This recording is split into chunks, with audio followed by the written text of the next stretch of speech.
Hey everybody, this is a quick video in case you have a Ikea brand washing machine and you're getting an error E10. So what is the error E10 and how to get rid of it?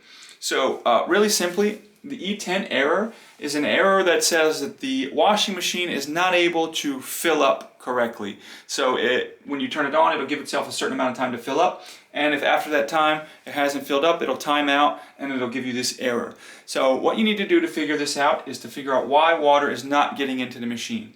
So to start with the easiest things is just to come in behind to your faucet, to your valve where your intake hose hooks up to your water, and just make sure that's open. Make sure the water is on and make sure it's all the way open. You may have opened it but not opened it enough. The next thing you want to check is you want to check the hose that goes from the water line, from the spigot to the back of the machine, and make sure that it's not kinked or bent in any way. Sometimes when they install it or when you are messing around with the washing machine, you can push it back against the wall and you can push it back too far and it can kink or bend the hose, and then the water can't flow, water can't get into the machine, and you get this error.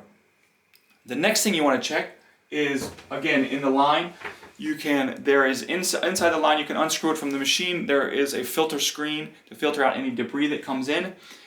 Make sure that doesn't get clogged up.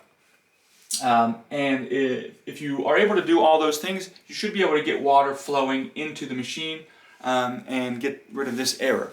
If that doesn't fix it, there might be something going on internally to the machine, and you're probably going to need to call out for service for that. But anyways, hope this video helped you. Thanks a lot for watching. Have a great day.